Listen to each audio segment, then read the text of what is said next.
everybody. Well, from Salt Lake City, Utah, this is Thank God I'm Atheist, a podcast about religion, politics, life in America these days. I'm Frank Feldman, and with me today is Rachel. Hello. Who is sitting in for Dan, who's out of town. Again. Undisclosed location. Oh, I don't know what he's up to. Ooh. He'll tell us about it next week. We'll find out what he's doing. But coming up today on the show, we are going to be talking about a very kind of dumb article that was in the Salt Lake Tribune.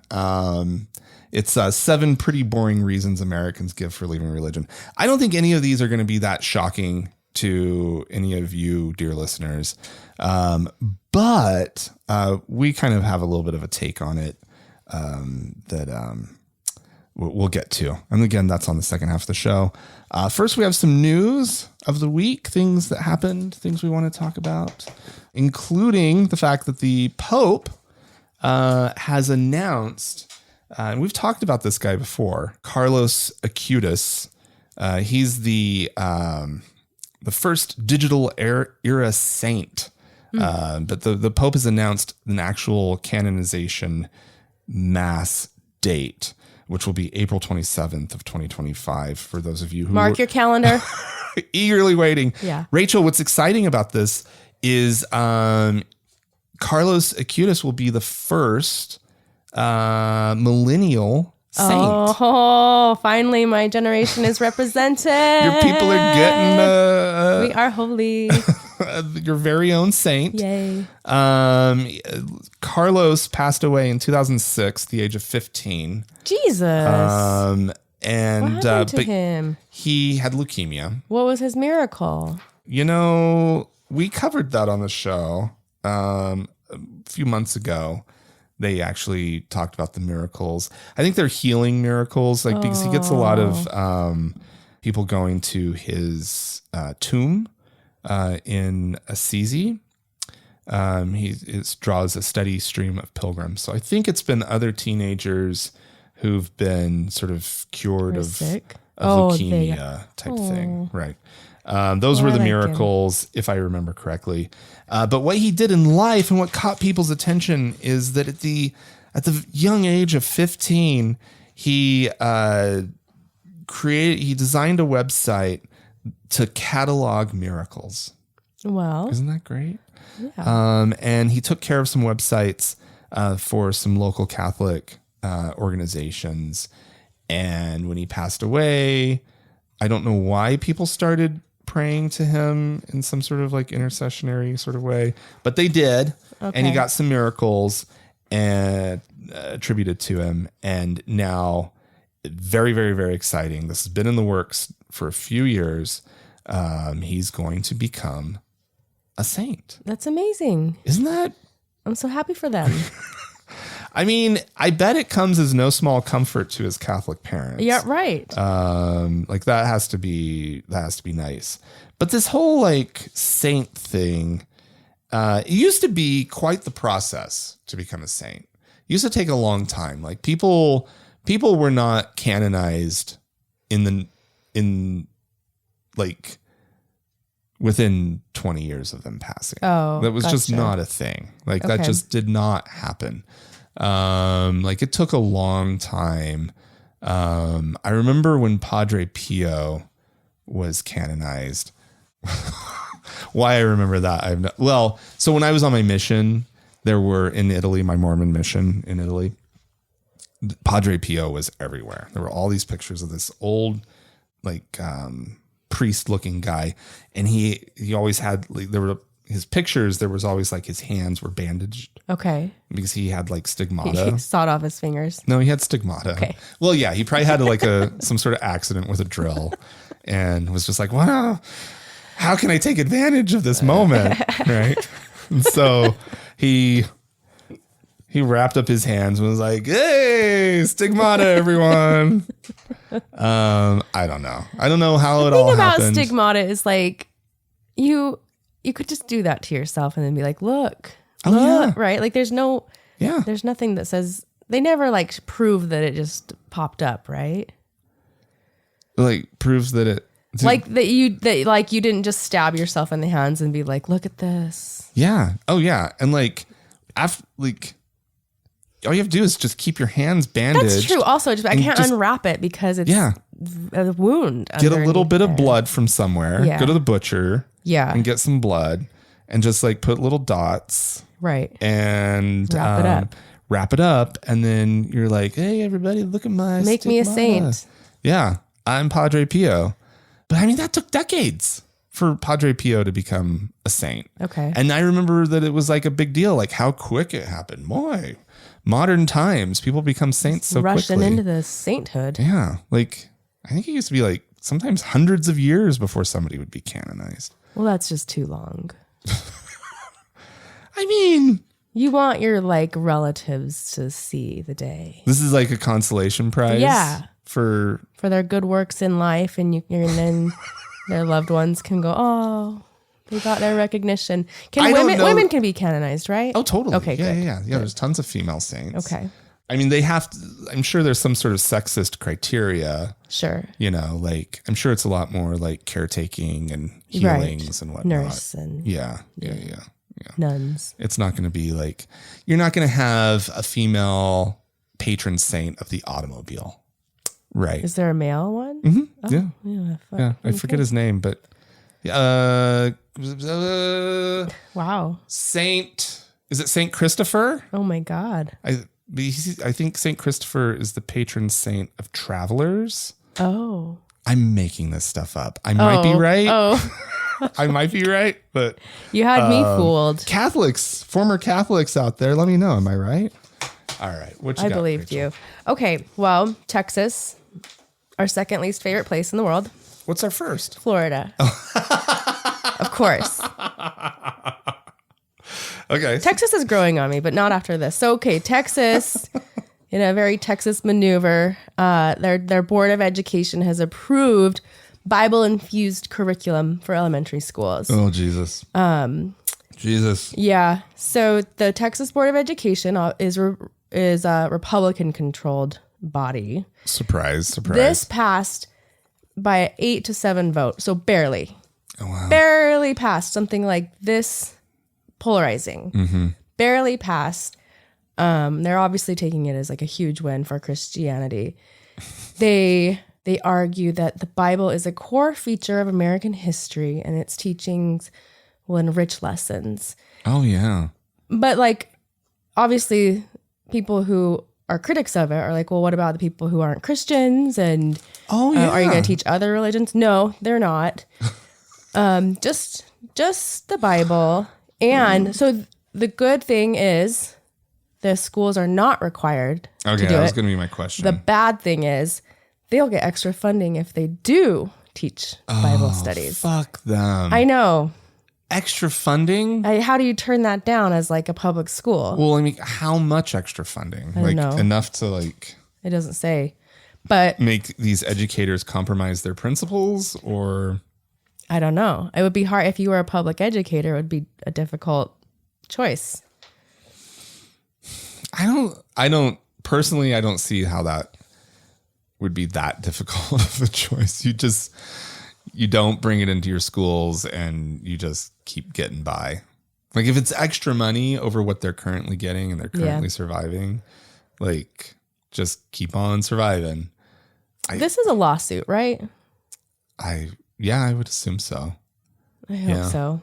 Yeah. Get the. I mean, like, because like if you're, an atheist or you're Jewish or Muslim and you have your kids in that school district and all of a sudden the Christo fascists that are running your school district decide that this is a great idea and force this curriculum on your kids. Yeah, that feels like a lawsuit. I don't know how it goes in this America that we live in. But there's also a difference between teaching the Bible, like here's the stories of Jesus, blah, blah, blah, and teaching it as history. you know? And I guess I would probably, for more funding as a teacher, I would be like, okay, we're going to teach you these stupid parables. You know, like these are not fact. These are just to be taken like as lessons of life. And immediately pull out Aesop's fables. Yeah. Right after you teach exactly. the Sermon on the Mount. Exactly. Like you could teach it in that way and get your extra funding. But if there's a curriculum written where it's like, and this is what God did on the seventh day, and like this is history, when we know that the earth is millions of years old and not 4,000 years old or whatever. Right. Yeah, I mean, I guess you could take it from that perspective. You could actively teach Christianity as a historical myth. Right. Exactly. No, absolutely. And see how far that gets you and how long. Without using the word myth, but just, you know, these are lessons that all people can apply regardless of your religious belief. We all should be nice to prostitutes and homeless people. I doubt it's set up that way. I know. Sadly. I know. Like, I highly doubt that it's set up that way. Yeah. But, holy crap. Yeah, I mean, one has to wonder, like, I mean, if I put the school district that I was in Oklahoma, right, as a kid, into contemporary Texas, they absolutely would have adopted this. Oh. No question asked. They absolutely would have been like, oh, there's Christian we studies? can actually teach Christian we're allowed stuff now? Whoa. Right. Yeah, we're allowed. That's actually the better take on it. We can actually teach it in the open. Right. We can actually just be blatant about it. Right. They absolutely would have jumped on it.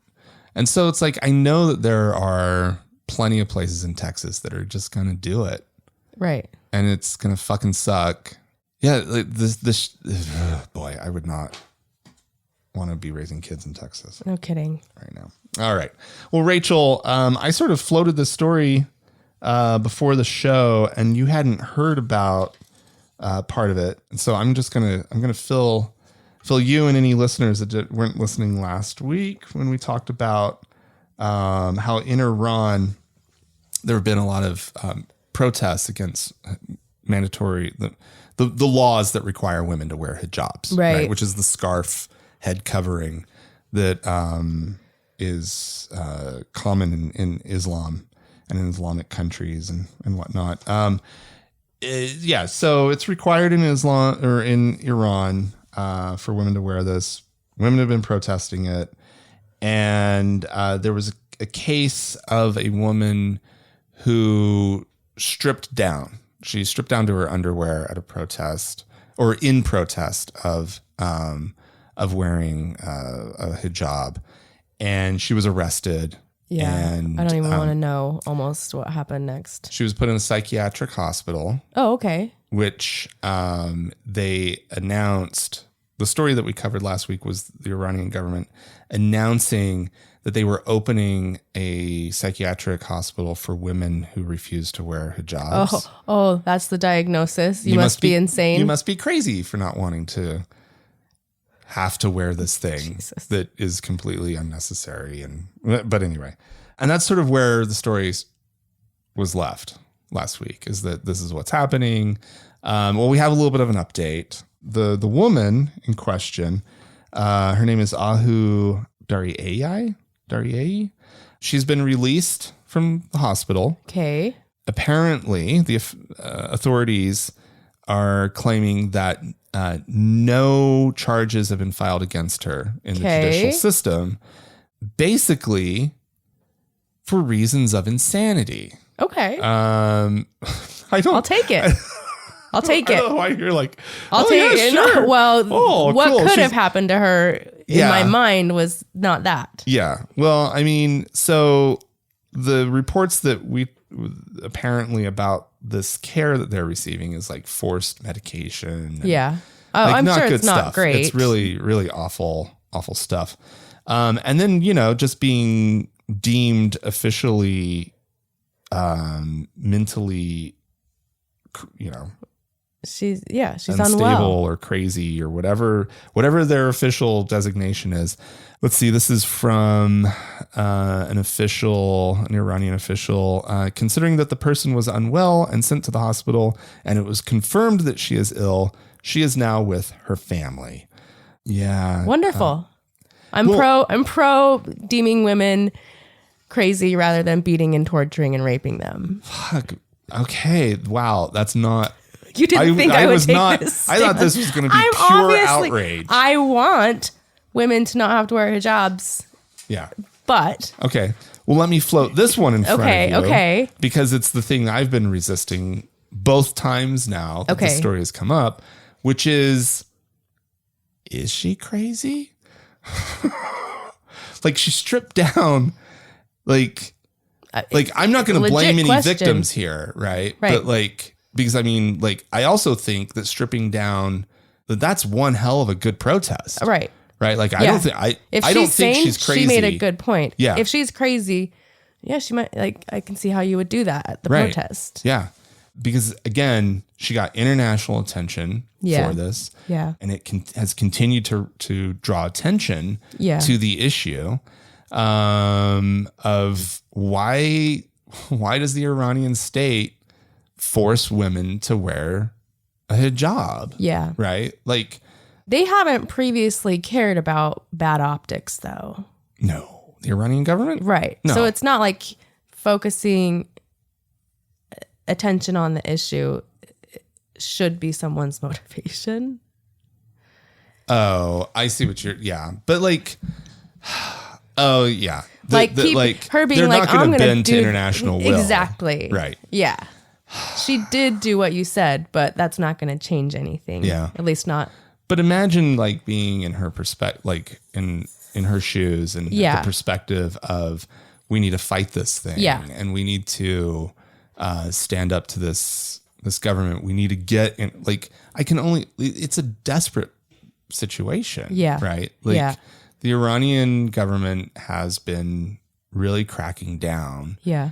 And it's just got to feel so desperate and so dehumanizing, and like, it's got to just be fucking awful. Yeah. And so like, I regret even questioning her sanity, but you can definitely see from the Iranian government's perspective, she must be crazy. Yeah. Yeah, she was, so let's see, she was taken into police custody, labeled, so they identified her as mentally ill and transferred to a psychiatric hospital, where she apparently attempted to escape the quarantine ward at least once, but was blocked by security. She's a fighter. Police medical teams found her under, quote, severe mental stress. Yeah, no shit. Yeah. She was probably terrified for her life at that point. Yeah, at that point. Like, after, like, again, as a sane person, making that kind of protest in the way that she did, she had to be fucking terrified. Yeah. Like, and beside herself. And so, it's a story that continues. I am glad that their system was like, well, she's been deemed mentally ill. We don't need to lock her up. She didn't know what she was doing. She should go home. Like, it's like she got she doesn't need punishment. Some easy, like, there was a kind of a way out of like bad punishment. Yeah. But it also feels really awful. And I'm glad she's home, but I hate that she's been labeled as mentally ill. Sure. Because that's not going to go great for her. No. In their system, I'm sure. Right. And who knows what kind of follow-up there might be from this. And they've been locking other protesters up who did far less than she did. Sure. And treating her the same way with, forced medication and what have you. Yeah. It's terrifying. Well, I hope that you give me updates on her if you read more about her. I will. Yeah, I'll send them your way. All right. I'm moving on to this story about a grocery store in Scotland opening on Sunday. What? To a boycott from locals who this is an island called Stornoway and Okay. it's described as Britain's Bible Belt. Oh, okay. Don't ever go there if you're traveling through Scotland. They are furious. These Christian fundamentalists said they're going to boycott this store and they're going to start shopping in a different place. And they live in a town where the city doesn't allow like recreational sports on Sundays and other things. They just respect the Sabbath. And this grocery store chain, Tesco, which is huge all over the UK and open on Sundays all over the UK. Okay. This was like their one store that wasn't open. What? And they opened. They have limited hours. They open at noon instead of like 8 a.m. on Sundays. So that was their compromise. But by 10 p.m., their parking lot was entirely full. Right. Proving Yeah. the boycott claims that no one would go. Like you're going to open and it's going to be to your dismay because no one's going to show up. And people came from 40 minutes away by boat to shop at the new Tesco in support of opening on Sunday. Oh my God. Yeah. So that's good news Yeah. for Scotland. Just like Get rid normal freedom. Fight back against anyone trying to tell you what to do on a Sunday. Yeah. And like also, if you don't want to shop on Sunday, then fucking don't shop on Sunday. And you don't have to. No one said you have to go to Tesco at noon on Sunday. It's not mandatory. You can go. Compulsory Tesco shopping God. on Sunday. Seriously. Go mind your own business. And some people don't have the luxury of shopping other days. I grocery shop on the weekends and sometimes, I wish we did, but I know you guys are weird, but most people go on the weekend. I accommodate my husband who wants to just have the day off. He doesn't want to have to do chores and I stuff. totally respect that.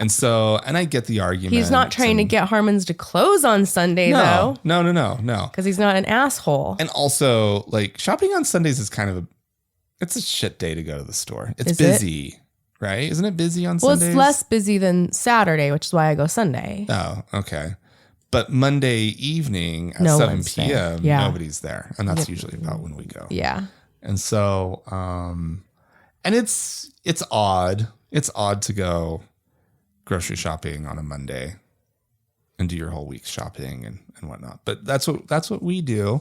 A fine tradition. But yeah, it's also our choice. yeah. The store is there. It's open and available.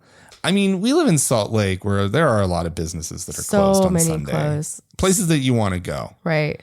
Like there's a popular burger restaurant Yes. that's closed on Sundays. Well, And it's just like, what the fuck? Cafe Rio used to be. Are And they then open Sundays Yes, now? they've been open on Sunday for years. And guess what? The only day of the week I would ever go there is on a Sunday. Oh, I never go to Well, I know. But anyway. I love it. Well, good for them. They're joining the 21st century. Yes. Yeah. I mean, that's actually one thing that like in my travels in Europe that I've kind of appreciated about some of the smaller places is that the towns often are kind of closed down on Sundays, right? You like that? Well, what I like is that, and I don't know how many of these towns it's like, religious pressure, but we're also talking about like the Netherlands. I highly, like specifically I'm thinking about the Netherlands and Belgium. I highly doubt that the town is closing on Sunday because of religious reasons.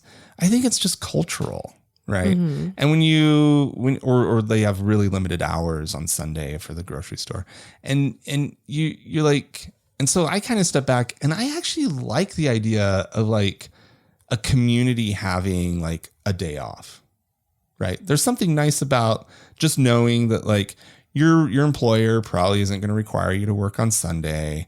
And you can gather with your friends. Nobody has any conflict. As long as everyone's employer agrees that the day off is the same day off. It's the same. It could be any. Because if your day off right? is Monday and the stores are closed Monday, yeah, you know what I mean? Yeah. That doesn't work. I know. But there is just something nice about like having like a quiet day. And that's me personally. I know, I know you like for some that. people, I'm not that. They just want the convenience. They want this, they want that. And there's a part of me that's just like, there's something nice about it if it's not religiously mandated. The moment that it's religiously mandated, I'm like, everything needs to be fucking open on Sunday. Yeah. Right. Yeah. But if it's just the culture of like, we like having a day off altogether. Right. Well, but you can still have a day off. You don't have other people. I have 2 days a week where I can do stuff. I'm doing stuff. Yeah. I want to go to all the bars, all the restaurants. I want to get my shopping done. I want to do all the things that I want to do. Yeah. 2 days a week is all I get. So I'm doing it. And if they're all closed on Sunday, it's a bummer for me. You want a fucking Crown Burger. I want a Crown Burger, God damn it. Closed. Yep. All right. I got another Pope Francis story. This one has to do with his funeral and papal funerals going forward, actually.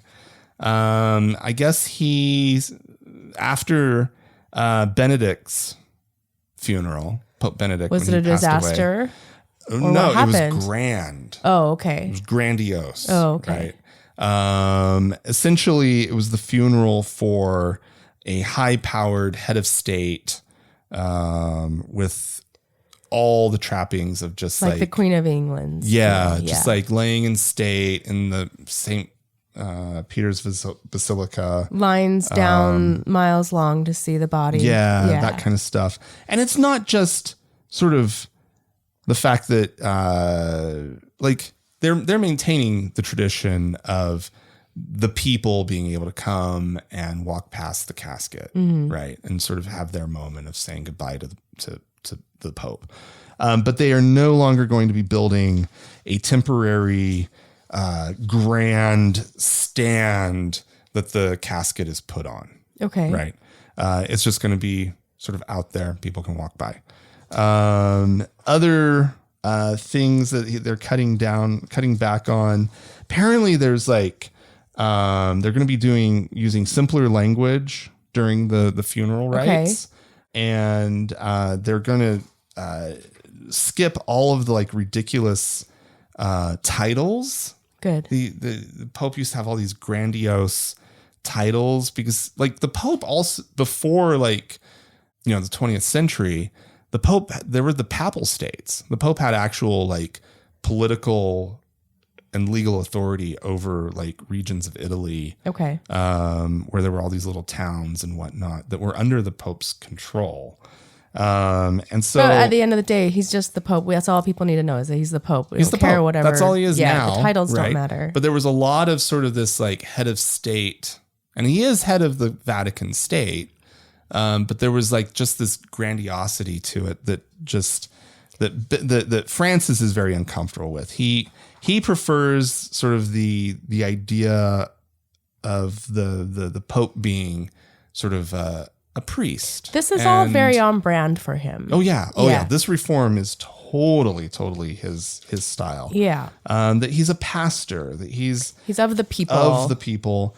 But I learned a few things about how the funerals and all the stuff, all the trappings of the Pope's interment, how it used to be.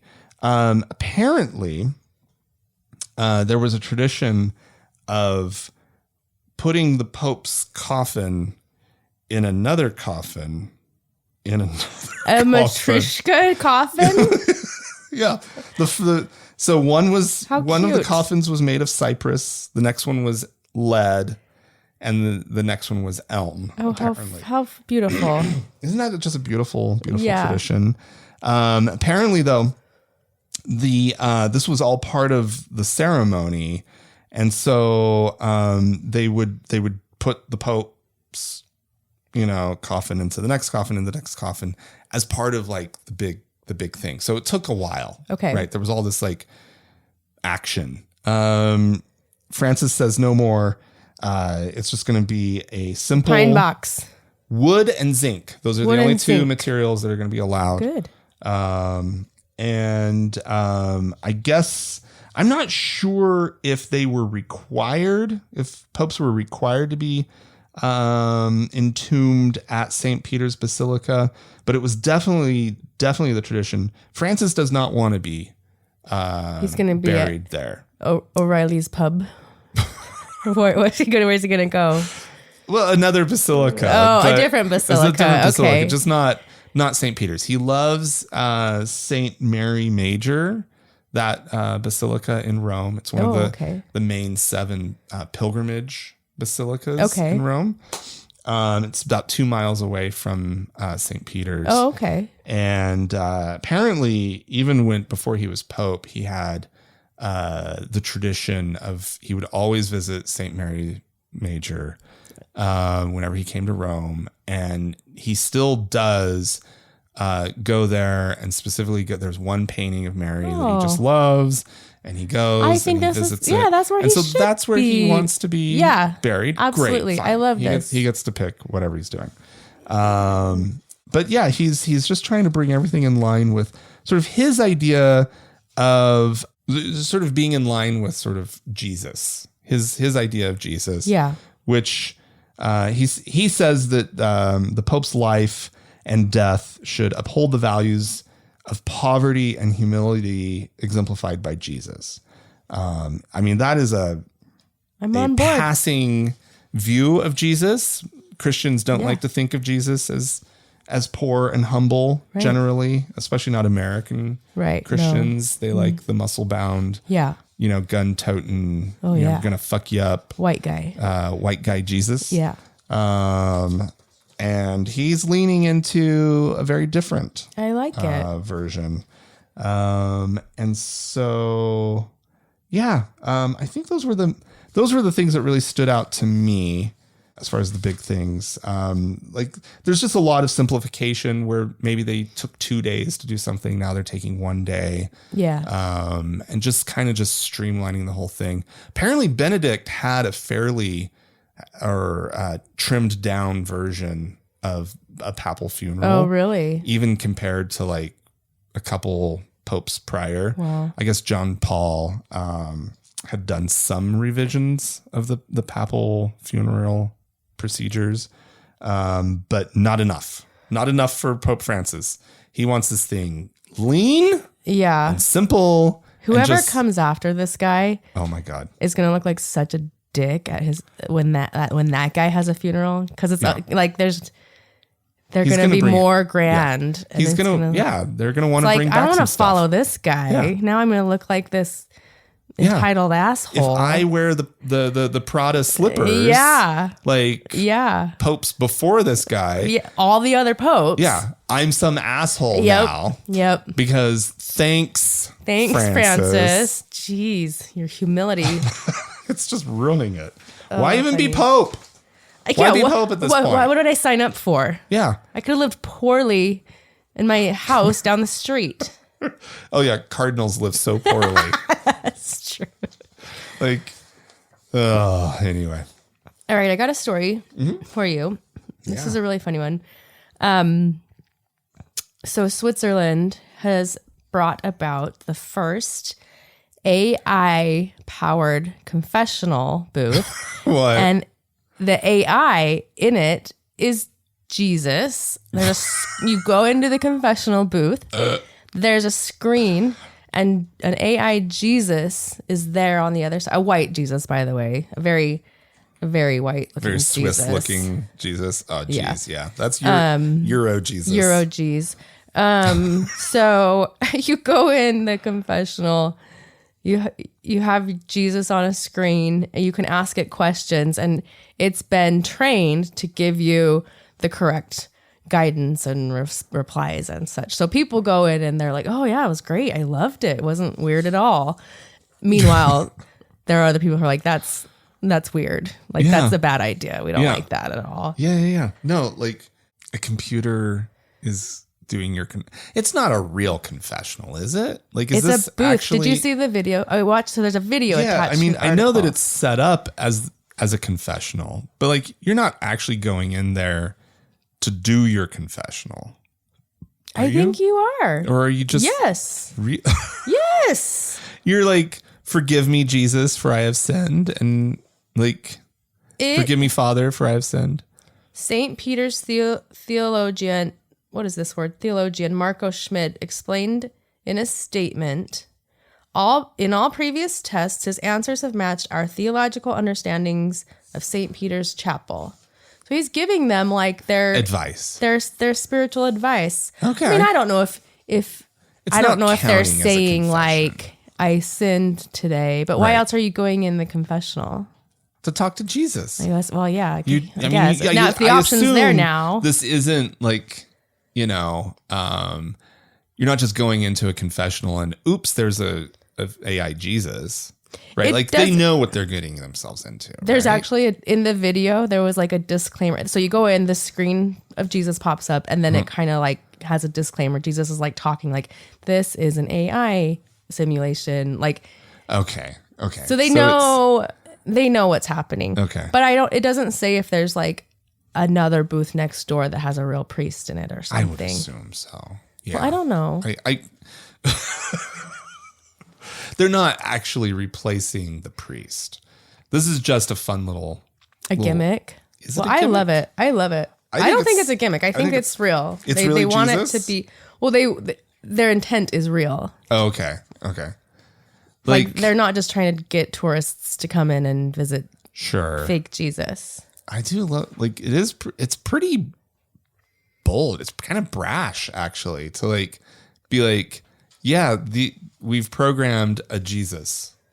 This is a Jesus. Yeah. Like this is our it's a fake Jesus, obviously. It's not the Jesus, but we've given it Jesus face. They programmed it to Right. speak in the manner of like, because this is all in German. Yeah. So whatever the German, like in our Bible, like the English version, it's, Yeah. like, and thou doest to me or whatever. It speaks Right. that way, Oh my but God. in German. Yeah. Okay. It's a little bizarre. But people liked it. So there were some old ladies who were loving it. And then there were some Not typical early adopters of new tech. Or just like, yeah. Jesus but also, is great. yeah, like probably a novelty thing for them. Whereas younger people would be like, yeah, we've seen AI. Like, you know what, avatars can look really realistic. And I have ChatGPT. yeah, Right. I mean, if you asked ChatGPT to answer you as though it was Jesus, would you it? could upload the Bible to a Chat GPT and then say like, now speak to me only using like this text. Mm. You could Specifically definitely look at like the red letter parts of. and then you tell it, yeah, and I want you to specifically focus on like this part Yeah. when you talk to me. Yeah. All right. Well, that's fun. I guess if you want to talk to Jesus, go to Switzerland. Mm-hmm. That's what I'm hearing. Yeah. And if you have anything to say about anything else that you've heard on the show today, please feel free to write in. The email address is podcast@thankgodimatheist.com. And if you'd like to leave us a voicemail, we'd love to hear your voice. The telephone number is 424-666-8442. Stick around. There's more show coming up.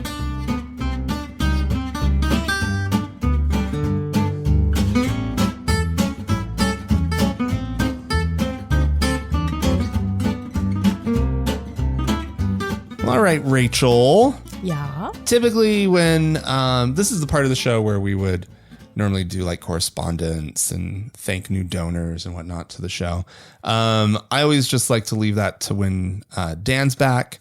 And so we'll be skipping that part of the show. But we do have, as far as like a little topic of conversation, an article that ran in I got it from the Salt Lake Tribune. It probably was actually a religion news service article, which I think is right. It's a Jana Reese article. For those of you who know who Jana Reese is, she's a Mormon-focused journalist. She's very she's a very good journalist, even though she's from the Mormon community. Her reporting on Mormonism is really clear-eyed But she doesn't work for the Tribune. She works for the religion news service. Okay. But the Tribune runs her reporting all the time. Okay. Because it is, focused on Mormonism. But it's often broader than that. which this one is. This is the title is of the article is 7 Pretty Boring Reasons Americans Give for Leaving Religion. And as we go through these, it just sort of, my reaction is, wait, this stuff needed to be pointed out? Like, this seems pretty obvious to somebody who has left religion behind, who's not a believer. Okay. One of the bullet points is leaving religion is not just for white men anymore, if it ever was. Well, there's sort of the stereotype of like the young white male atheist. Okay. Right. Okay. And we've talked about this on the show quite a bit, that like actually women are leaving religion now in larger numbers than men. In fact, men are kind of starting to go back especially among like Gen Z. There's numbers there's like this weird divide that's happening where like the young men are more religious than the women are going women. way. Yeah. Okay. I have read these studies. And so, but this is apparently a little bit of a surprise, to believers, right? To people who are like, yeah. And let's see. So a lot of this is sort of steeped in this idea that people leave religion because they want to sin. Right. Right. Or the one that you hear like, that I've heard a lot in the past is that you're offended. Who offended you? Oh, right. What did Sister Smith say to you that made you leave the church? She pisses off everyone. Well, Sister Smith is a troll. Yeah. Right. She's awful. But anyway, and so, that like somebody's been out cheating or having premarital sex or whatnot. And this is the reason that they're leaving, right? They sin. They just wanted to sin. They just wanted to sin. Drink alcohol. Drink alcohol is one, right? Yeah. And we've talked about that drinking alcohol doesn't seem to be stopping Mormons from being Mormon anymore. Yeah. They seem to be just fine with it. Yeah. But there's basically one of the big reasons that people are leaving is value misalignment is what she's saying. And so like this would be the case of like, you don't hate gay people, but your church does. Kind of does. Right. And so we're seeing a lot of that in Mormonism right now. Yeah. Of like people are leaving the church on that issue specifically in large numbers. Yeah. Because they have a gay son or somebody in their family, a sibling, a niece, nephew, and it just sort of wakes them up of like they can't stand what they're hearing over the pulpit, and because of who they love in their life. And let's see, so they say that a value misalignment they're calling a push factor. So like if you're politically or socially liberal, right, like your conservative church is sort of pushing you out. Yeah. But there are also things that they're calling pull factors, which are things that people find that are pulling them out of the church, such as having more meaningful use of your time. You just don't see the church time and church involvement as like being this great thing, inspirational thing. Yeah. And so you're looking for other things, and those things pull you out. And also brunches on Sunday. Brunch totally pulled me out. Yeah. And then, of course, they talk about generational change, and that a lot of younger people, I don't like the way that they framed this. They're like, well, like there's sort of this trend, I guess, with a lot of parenting of like letting your children make decisions, right, for themselves, right? A little bit more autonomy. Yeah. Right. And so they're like, well, like if this is clearly written from a believer's perspective, well, yeah, like if you give your child autonomy to play video games instead of going to church, guess what's going to win? Right. And it's like, or their autonomy is like, that's kind of bullshit. And these other reasons that like adults have made, value misalignment and whatnot, like I'm going to make these same kind of informed decisions, even as a 16-year-old, as to like what I don't like about this organization that my parents have, up till now forced me to be a part of. Right. And then, Oh, they sort of, this is a strange thing, but they're sort of acknowledging that people don't have a, quote, religion-shaped hole in their lives when they leave religion. Uh-huh. Is that what, and this is sort of shocking to them, the writers of this article or research, that's like, oh, well, we thought that people would be missing religion. Trying to replace us with something else. Yeah. And it's like, no, actually people leave religion and move on and it's fine. And guess what? You get a second Saturday. Yeah. Right. Instead of. You just fill your life, you fill your quote unquote hole with all the other things you were already doing, just more of it. Yeah. And so your life is fulfilled and fine and whatnot. And so I don't know that I hit all 7 of her points, but it's bizarre to me that, and maybe this is just because I've been out of religion for so long that it just seems so obvious, but it's like, it's bizarre. It's dumbfounding that people would still think that people are leaving religion for these kind of reasons. Right. Right. That they're offended or they just. And conversely, a lot of Mormons will like ask someone who's not Mormon, but who like doesn't drink, doesn't smoke, kind of lives their lifestyle, and like, well, why aren't you just Mormon then? Because I don't believe in it. Right. And it's like, well, what? Yeah. And it like that. So yeah, people aren't leaving your religion just so they can sin. They actually just don't believe it anymore for whatever reason. Right. Yeah, that's like funny. They can't click in their brain that like you might just not believe the truth of the God or Jesus. Right. Well, and also that even though that person might be cool to you, you know, active Mormon, they might actually be clear-eyed about how weird your religion is. Yeah. Yeah. Right. Like not everybody wants to, I mean, in the case of Mormons think everybody just wants to be Mormon. Right. Right. But it's just it's the drinking and the coffee that's holding them back. Yeah.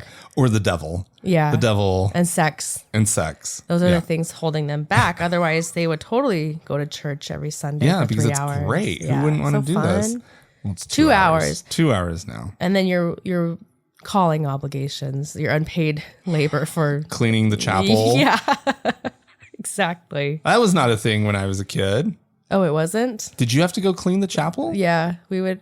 What? They would do like, people had their turn, but like the young women and the young men had their week when they had to go do it too. When did that start? I don't know. Maybe it's a Utah thing because we have so many churches. I always thought it was not a thing for us. The last time my mom told me she was going to clean the church, she couldn't do something with me. She was going to clean the church. I said, you're fucking joking me. And I pulled out the numbers. Here's how much money they have that they don't pay taxes on. Yeah. They can hire a damn janitor. Yeah.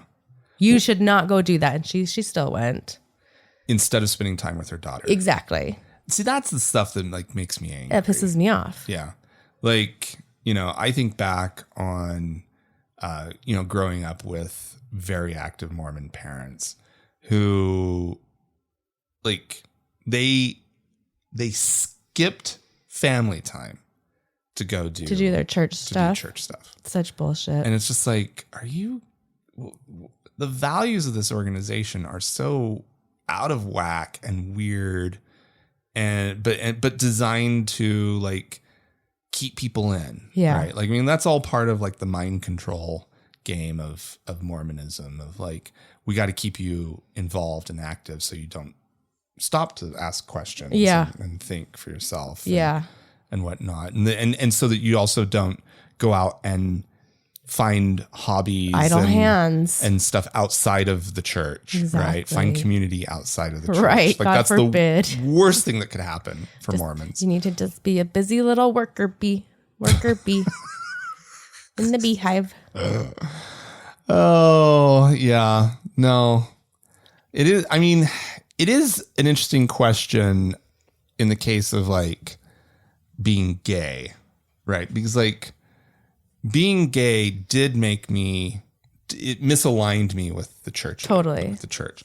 And so it did make me start asking questions and looking at like, what I believed, right, and what I valued, which then led me to ask questions about the existence of God. Like the two things were working together, right? And so their idea that sin, quote unquote sin, leads people to leave the church, depending on what we're talking about here, right?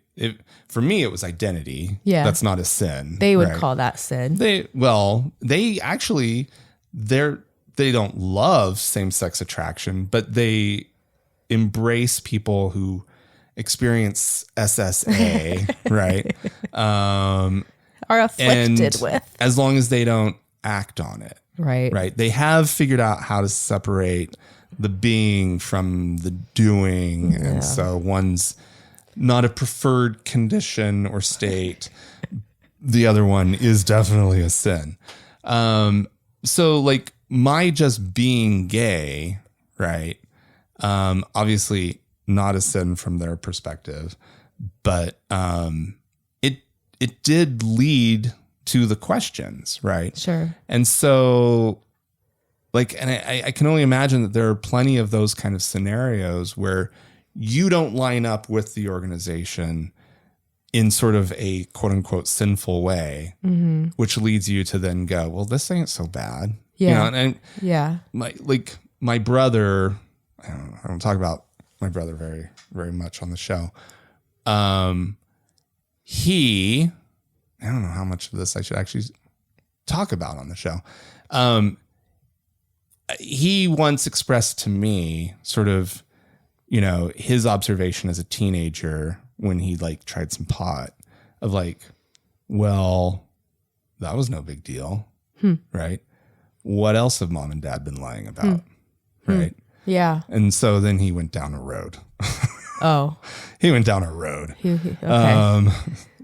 So that's the part where I'm like, well, maybe I shouldn't talk too much about him.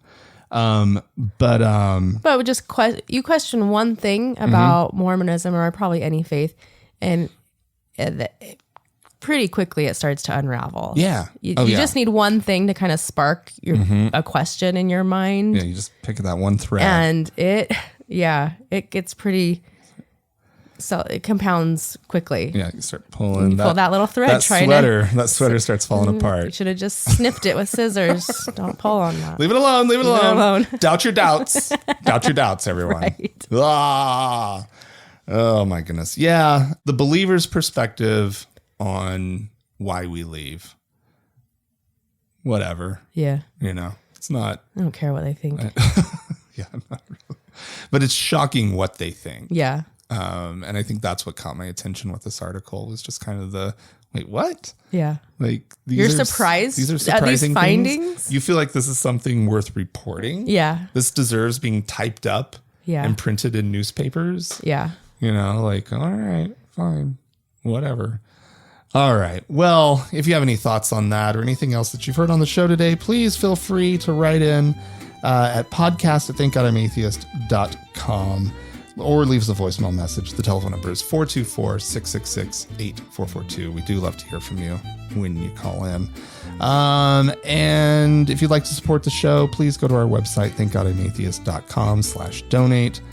We do really appreciate the support, and it is a big help in keeping the show going. And let's see, this episode was edited by Roger Gowdy, and music was provided by the Red Rock Hot Club and Gordon Johnston. Yeah, well, thank you, Rachel, for being here. Yeah. It's always fun. Yeah. And please join us again, dear listener, next week. And thanks so much. Talk to you later. Bye-bye. Bye.